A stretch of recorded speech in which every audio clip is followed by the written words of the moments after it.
Bible प्रश्नोत्तर कार्यक्रम में आपण प्रत्येक को स्वागत जनाए। प्रश्नोत्तर माध्यम आम बाइबल को ध्यान करुचु। अनेक पुस्तक को आम शिक्षा करुचु, गोटे गोटे पुस्तक पर गोटे पुस्तक शिक्षा करुचु। बर्तमान आम गणना पुस्तक ध्यान करुचु।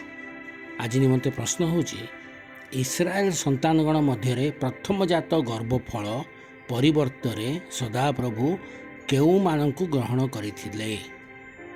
इस्राएल संतानगण मध्य प्रथम जात गर्भफल परिवर्तने सदाप्रभु केउ मानकु ग्रहण करथिले? यदि उत्तरटी आपण माने जानिचंते आम को कमेंट बॉक्स में जणातु।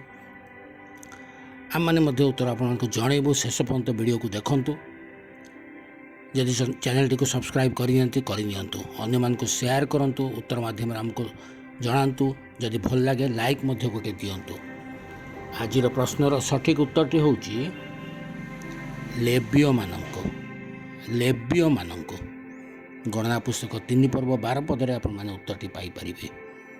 ए कार्यक्रम को निश्चित भाव में आप जोग दियंतु एवं बाइबल ज्ञान रे वृद्धि पांतु।